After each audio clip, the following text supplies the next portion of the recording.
Okay, our next speaker is a gentleman called Aarton Trotman, and Aaron founded and is the CEO of Non, which is a non-alcoholic company out of Melbourne. And he's going to discuss with you the trend of temperance. So, this is incorrect. Sorry, one moment. It is correct? Okay.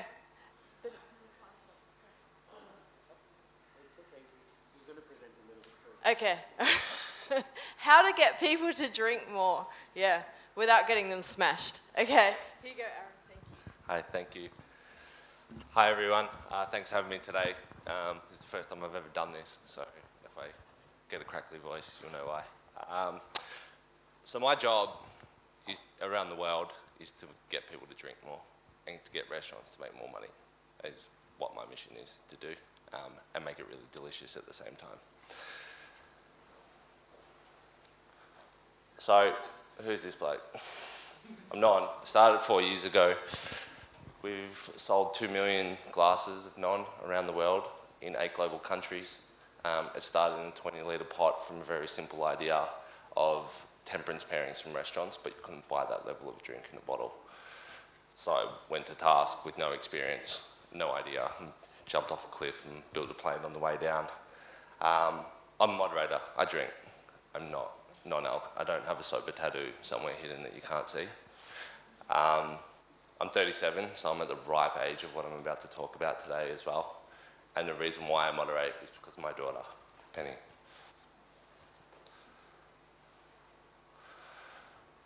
So, it is a minefield out there. It's very confusing. It's hard to understand, and there's a lot of different ways you can go about it, and it's 5 past midnight still, and it's been 4 or 5 years that non-alc has existed. So my intention today is to say what's going on, why there's some issues, and how to think about the consumers that are coming, and then from what I know so far, how am I going to win in my restaurant with this?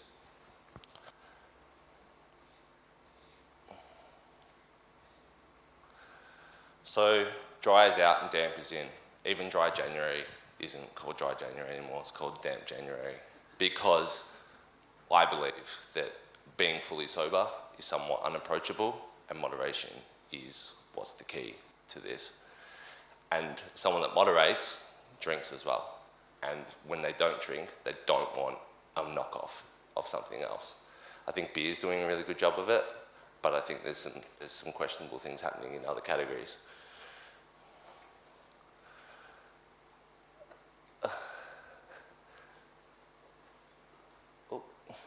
There we go. So getting leathered isn't cool anymore. Leathered is a term from Australia. It means getting really drunk. It is just simply not cool anymore with the younger generations of drinkers.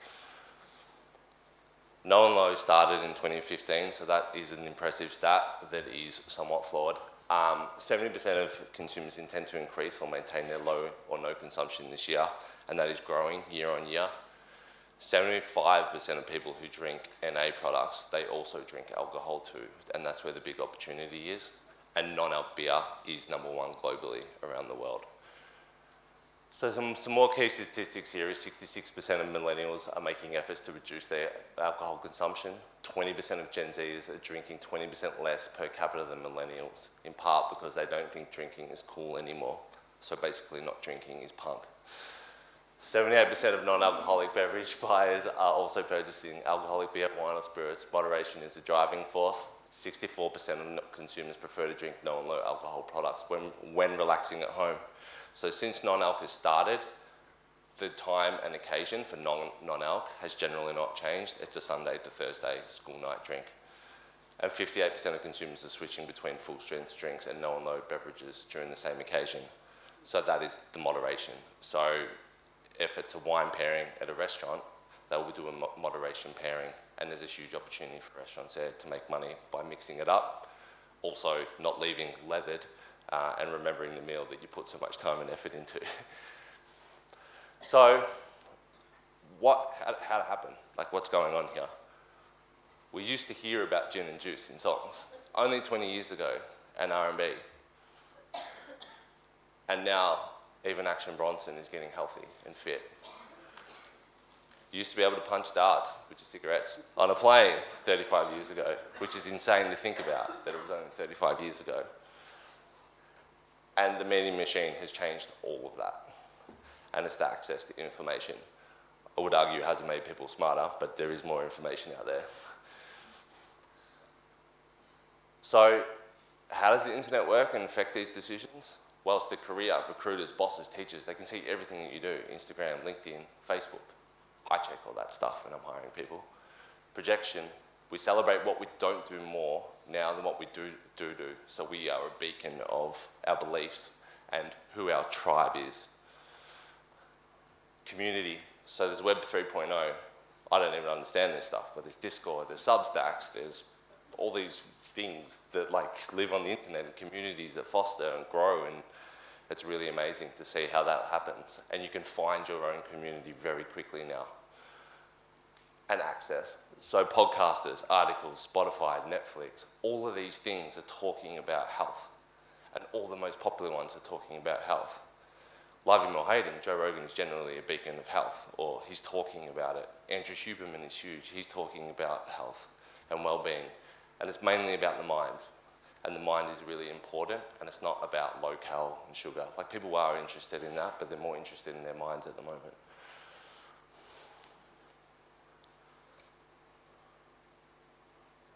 I think my clicker stopped working. Okay, cool. So section 2, it's a minefield of poor communication and a lack of transparency. Everyone's really confused. They're standing around going, what's going on here?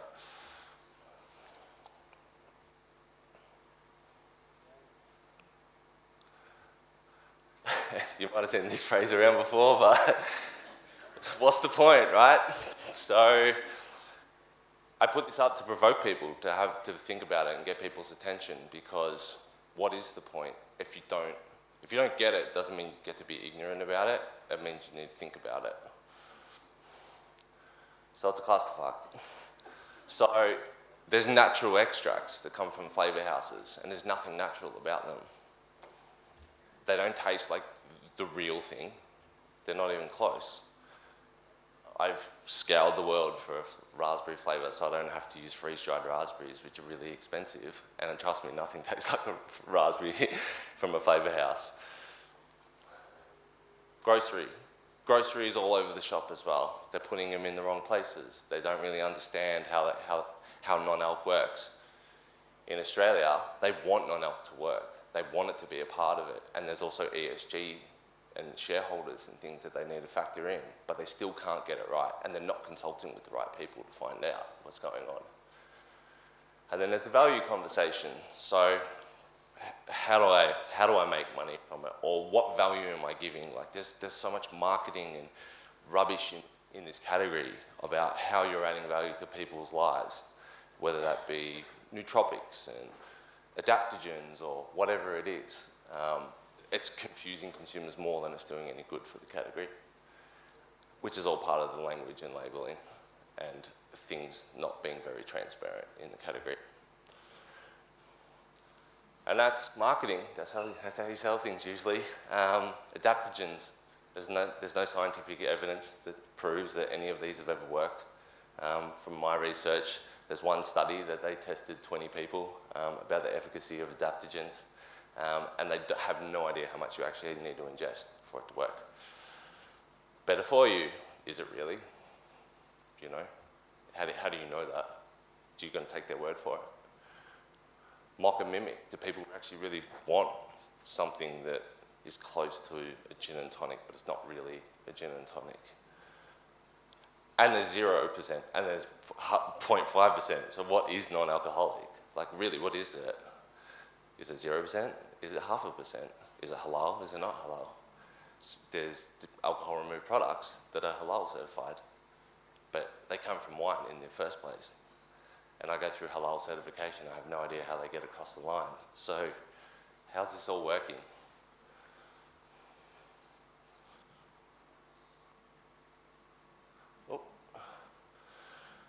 So there's hits and misses in this category. There's in-house temperance. I'm biased. but I think that's a hit. I think creating flavors in your own place is a hit. I think the miss is mock and mimic. So I was just getting something to satisfy, but it's an afterthought still. The hit is curiosity. Curiosity's never been higher, but the miss is perception. It's the quality of the liquids that are going in and also showing up in really good places as well. Hit on menu. Having a non-alcoholic section on menu is really, really important. So that's having a program which is non-alcoholic cocktails, having beer, and then having wine options as well, and having it in its own section. It gets very lost in the wine list. Miss, serve it in a tumbler in a wine glass, served in a tumbler in ice. So it's not a soft drink. So put it in the same glassware and stemware. And the hit is going out, and the miss is having a soda. So if you go out, you just don't want to have a Coke, right? You want to be treated like an adult. And that's where the vessels are really important in what you choose in your restaurant as well. I know that if I was sitting at a table, and even if I had a wine glass, and then I get poured something out of a can, not have a glass bottle the same height as everyone else at the table, then I'm going to feel like I'm missing out here, and then that's a miss in my opinion. So it's a dietary we all need to consider, non-alc. So 5 years ago, did you think that we would have all the dietaries we have on menu now, and what we're trying to factor in here to cater for everyone else? And my argument here is that non-alc needs to be treated the same way. So there's a bit going on. There's vegetarian, vegan, gluten-free, dairy, and it just goes on and on and on and on and on. And I probably haven't even captured them all. But these are all the things in a restaurant that we factor in, and people aren't even thinking about non-alc. My only intention of this slide is just to make you think about it and provoke thought. So there's a thirst for inclusion. So everything on the menu is transferable. So what I'm saying here is that if you can make vegan options of basically anything that's on menu in the restaurant. You should be able to do that with non-alc as well. You need a 360 menu view. You need to enable your guests and diners and not disable them and make them feel really good within your own four walls of your restaurant. At the end of the day, you're in the hospitality business. Be hospitable and savor the experience. Like, don't drown in it. So what I'm saying there is that is basically getting too hammered at the dinner, and that is like moderating throughout the meal.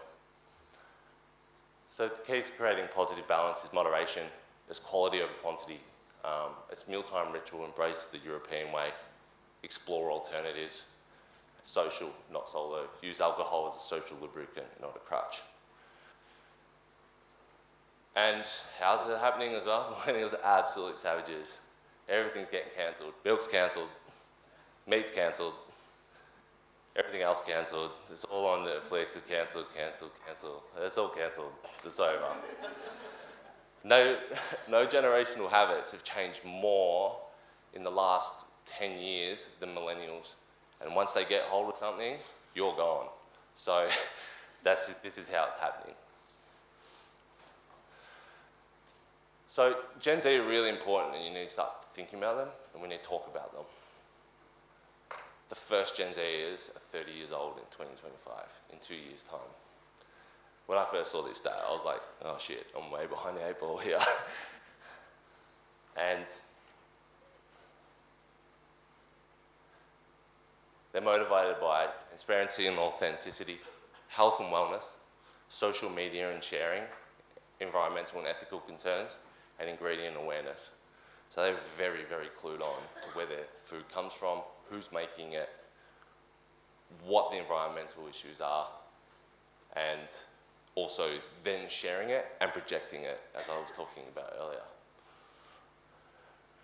So if we look at Singapore and Malaysia here, 33% of the population, hang on, these numbers are, so 33% of Singapore is made up of millennials and Gen Z, and 42% is made up in Malaysia. So the future of food for them over here, and their top brands, you can see are pretty well-to-do brands that have sustainability and ethics at their core. And as you can see here, it's how important it is to maintain a healthy lifestyle, according to Gen Z, is 63%. So being healthy is not always about your body, it's about your mind as well. And then over here is how they influence, and this is basically how you're going to market to them and talk to them, promote having non-alcohol on your menu, let alone your core business, which is food as well. And they're an attention economy, so they like exploration and novelty. They like doing weird things. They like authenticity, and they really get behind real stuff now. So if you wanted to pay an influencer, it doesn't work anymore, because what does work is someone actually genuinely reviewing your thing and giving you a good rap. They're into health and wellness. This is just a common theme that always comes up. And then obviously the social media, so it's that projection again.